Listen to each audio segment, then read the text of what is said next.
नमस्कार दोस्तों, स्वागत है आप सभी का ऑनलाइन डॉक्टर स्टडी चैनल पे का। फिर से दोस्तों आप सभी के बीच हाजिर लेटेस्ट अपडेट के साथ में बात करेंगे दोस्तों 69,000 को लेकर 69,000 कट ऑफ मुद्दे के फैसले के बारे में। साथ में दोस्तों अगर बात करें जो 69,000 वर्गवार गुणांकवार चयन सूची हुई, इसको लेकर भी दोस्तों बात करेंगे।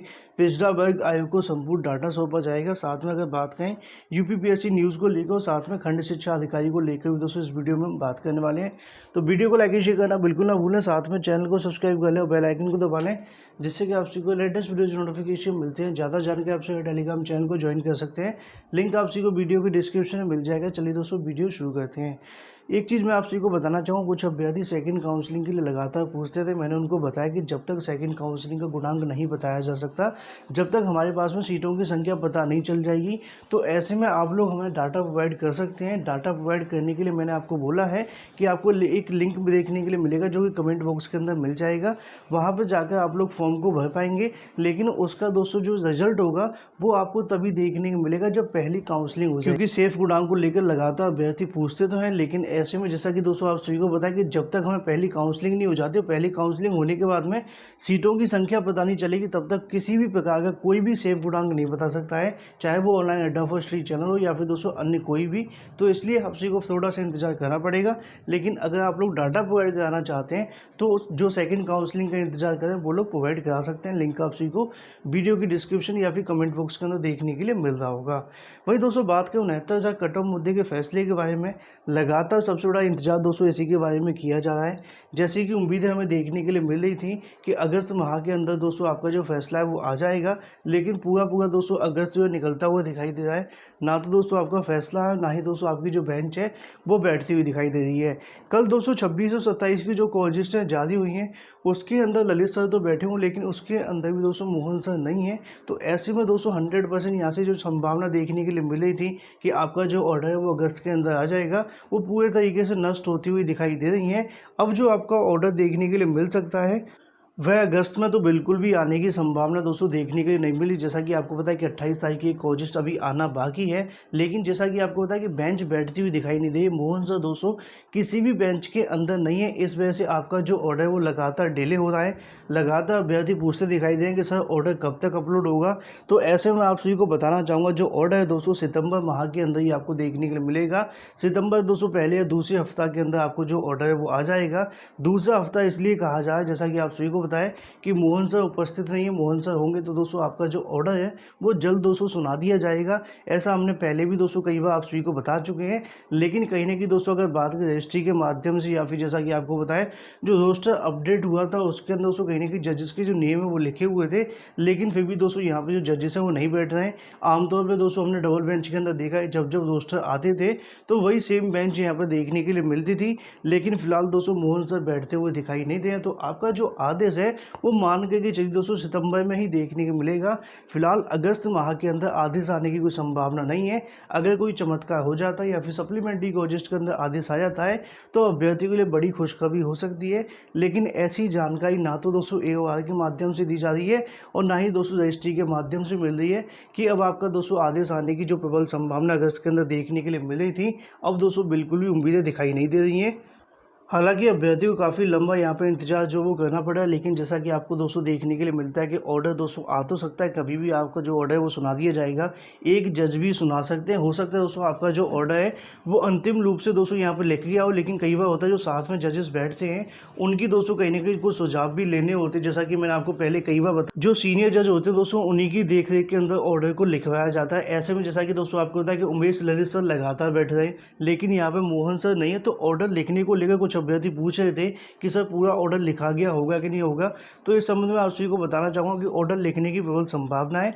हो सकता है दोस्तों कुछ सुझाव लेने बाकी हों। लेकिन जैसा कि दोस्तों देखने के लिए मिल रहा है कि मोहन सर छुट्टी पर है, इस वजह से ना तो वो किसी बेंच के अंदर बैठे हैं, इस वजह से भी जो आपका ऑर्डर है दोस्तों थोड़ा डिले हो सकता है। बाकी जो भी होगा दोस्तों कहीं ना कहीं ऑर्डर आने के बाद ही चीज़ें स्पष्ट होंगी और जब तक मोहन सर आएंगे तभी दोस्तों आपको देखने के लिए मिलेगा। तो ऐसे में दोस्तों अगस्त के अंदर ऑर्डर आने की फिलहाल कोई संभावना नहीं है। अब मान के चलिए कि सितंबर फर्स्ट या सेकंड वीक के अंदर आपका जो ऑर्डर है वो आ सकता है।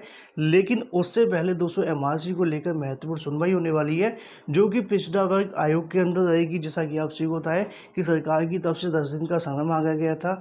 अब 31 तारीख को दोस्तों आपको देखने के लिए मिल सकती है सुनवाई। हालांकि दोस्तों जो तिथि अभी वो निर्धारित नहीं हुई है। तो ऐसे में जो भी अभ्यर्थी दोस्तों ऑर्डर की तारीख को लेकर परेशान है, फिलहाल दोस्तों मन बना कर के रखिए, जो आपका आदेश होगा सितंबर माह के अंदर ही देखने के लिए मिलेगा। उससे पहले संभावनाएं काफ़ी ज़्यादा कम हो चुकी हैं। बाकी जो भी जानकारी निकलेगी लगातार आप सभी को ऑनलाइन अड्डा फॉर स्टडी चैनल के माध्यम से प्रोवाइड कर दी जाएगी। वहीं दूसरी तरफ दोस्तों बात करें 69,000 की दोस्तों एमआरसी मुद्दे को लेकर, चयन सूची को लेकर, चयन सूची के बारे में जैसा कि दोस्तों आपका पिछड़ा वर्ग आयोग की तरफ से मांग की गई है कि यहाँ पर उनको एक चयन सूची प्रोवाइड की जाए जिसके अंदर एमआरसी लागू होने से पहले और साथ में एमआरसी लागू होने के बाद में कौन कौन से अभ्यर्थी चयनित हुए थे और चयनित होने के बाद में किस प्रकार जिला आवंटन हुआ। तो ऐसे में सरकार को पूरी की पूरी सारणी के आधार पर दोस्तों पिछड़ा वर्ग आयोग ने डाटा मांगा है। क्या क्या लिखा था दोस्तों ये तो मैंने आपको पहले बता दिया है। तो उसी क्रम में दोस्तों डाटा यहाँ पर सरकार की तरफ से सौंपा जाएगा शासन को, और ऐसी तैयारियां भी दोस्तों देखने के लिए मिल रही हैं। प्राप्त जानकारी के अनुसार यहाँ पर दोस्तों जो पिछड़ा वर्ग आयोग की तरफ से डाटा मांगा गया है उसी पर जो कार्य है वो जारी है। अब दूसरी तरफ आपको पता है कल एक चयन सूची वायरल हुई थी जिसके अंदर दोस्तों डिस्ट्रिक्ट वाइज देखने को मिल रहा था। काफ़ी लोगों के मन में ये भी सवाल था कि एक्सेल से किसी ने एडिट किया, ये हुआ है वो हुआ है, हो सकता है, लेकिन ऐसा दोस्तों जानकारी अभी तक हमारे पास ना तो पुख्ता रूप से देखने के लिए मिली है।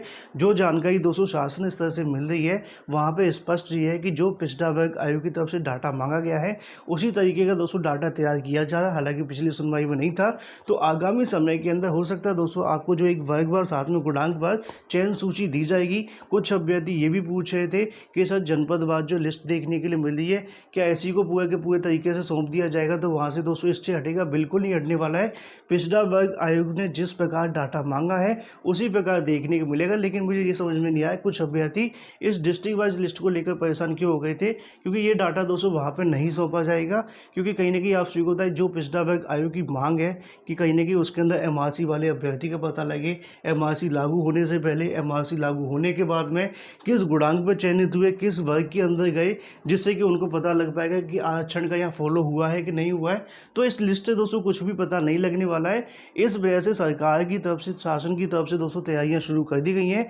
उम्मीद ऐसी है कि बचे हुए 7-8 दिन के अंदर जो भी कार्य दोस्तों रह गया उसको पूरा करते हुए जल्द जो डाटा है वो सौंपा जाएगा। बाकी दोस्तों फिलहाल आप सभी इंतजार करिए अगली सुनवाई का, जिसके अंदर सरकार को सारा डाटा सौंपा जाएगा। उम्मीद है दोस्तों उससे पहले जो आपका ऑर्डर आने की तो संभावना नहीं है। बाकी दोस्तों जो ऑर्डर रहेगा वो आपको बाद में ही देखने के लिए मिलेगा, और शासन स्तर पर दोस्तों इसको लेकर जो तैयारियां वो देखने के लिए मिल रही हैं। अगर सब कुछ ठीक है तो डाटा दोस्तों वहाँ प्रोवाइड करा दिया जाएगा। अब डाटा कितना ठीक है कितना नहीं है इसके बारे में दोस्तों पिछड़ा वर्ग आयोग यहाँ से डिसाइड करेगा, जो कि आप सभी को देखने के लिए मिलेगा। फिलहाल दोस्तों आप सभी इंतजार कर सकते हैं। मुझे उम्मीद है आप लोग चीज़ों को समझ चुके होंगे। शासन स्तर पर इसको लेकर चीज़ें देखने के लिए मिल रही हैं, लेकिन कौन कौन सी सूची अभी तक तैयार हुई है, किस प्रकार हुई है, इसके बारे में थोड़ा सा आपको इंतजार करना पड़ेगा। वहीं दोस्तों बात करें यूपीपीएससी को लेकर, आज की तारीख में दोस्तों लोक सेवा आयोग की तरफ से एक और परीक्षा आयोजित कराई जाएगी। जैसा कि दोस्तों आपको बताया पहले बीएड प्रवेश परीक्षा हुई, उसके बाद में एपीओ मेंस हुई, उसके साथ दोस्तों आपने देखा खंड शिक्षा अधिकारी परीक्षा हुई। तो ऐसे में प्रदेश के अंदर लगातार आपको परीक्षाएं देखने के लिए मिल रही हैं। उसी क्रम में कंप्यूटर सहायक की दोस्तों जो परीक्षा वो आपको देखने के लिए मिलेगी, जो कि दोस्तों दोपहर 12 बजे से लेकर 1:30 बजे तक दोस्तों आपको देखने के लिए मिलने वाली है। जो भी अभ्यर्थी शामिल हुए सोशल डिस्टेंसिंग साथ में मास्क और सैनिटाइजर का बिल्कुल ध्यान रखें, और साथ में दोस्तों परीक्षा के लिए ढेर सारी शुभकामनाएं आप सभी को। उम्मीद है दोस्तों आप सभी सफल होंगे। ये तो दोस्तों बात है यूपीपीएससी को लेकर। दूसरी अपडेट दोस्तों आपको यहाँ पर देखने के लिए मिल रही है। जैसा कि आपको पता है प्रदेश के अंदर कोई भी परीक्षा होती है, परीक्षा के बाद दोस्तों सॉल्वर पकड़े जाते हैं, 1-2 पकड़े जाते हैं, मामला ठंडे बस्ते में चले जाता है। सेम चीज़ दोस्तों यहाँ पे आपको देखने के लिए मिल रही है कि जो सॉल्वर था उसका दोस्तों जो मुखिया है वो अभी तक पकड़ा नहीं गया है। उत्तर प्रदेश लोक सेवा आयोग दोस्तों खंड शिक्षा अधिकारी परीक्षा की जो बात है वो की जा रही है। यहाँ पे दोस्तों आपको देखा कि पैसे लेकर दोस्तों सॉल्वर बिठाने के आरोपित दोस्तों कोचिंग संचालक आशुतोष नाथ की दोस्तों गिरफ्तारी के लिए एसटीएफ दोस्तों जब बिहार पुलिस की मदद लेगी, जल्दी दोस्तों वहां की पुलिस के संपर्क किया जाएगा। साथ में खंड शिक्षा अधिकारी परीक्षा में रसूलाबाद स्थित दोस्तों एक परीक्षा केंद्र से सॉल्वर को पकड़ा गया था। केंद्र के बाहर दोस्तों अगर बात के अभ्यर्थी की भी गिरफ्तारी हुई है। दोनों ने दोस्तों पूछताछ में बताया कि एक बघाड़ा क्षेत्र में कोचिंग सेंटर चलाने वाला आशुतोष नाथ दोस्तों सूत्रधार है। इसके बाद दोस्तों एसटीएफ आशुतोष नाथ को गिरफ्तार करने के लिए जुट गई है, लेकिन वह दोस्तों अभी तक कोचिंग और साथ में अगर बात करें घर पर ताला लगा करके फरार हो गया है, और साथ में उसके बारे में जानकारी लेने की जो कोशिश वो की जा रही है। पता चला है कि दोस्तों बिहार का रहने वाला है, तो ऐसे में दोस्तों वहाँ से जानकारी ले करके जल्द इसको गिरफ्तार करने की जो कोशिश है वो की जाएगी। अगर गिरफ्तारी होगी तो दोस्तों पता चल पाएगा कि कितने दोस्तों यहाँ फर्जीवाड़े वाले अभ्यर्थी और बिठाए गए थे या फिर सॉल्वर बिठाए गए थे।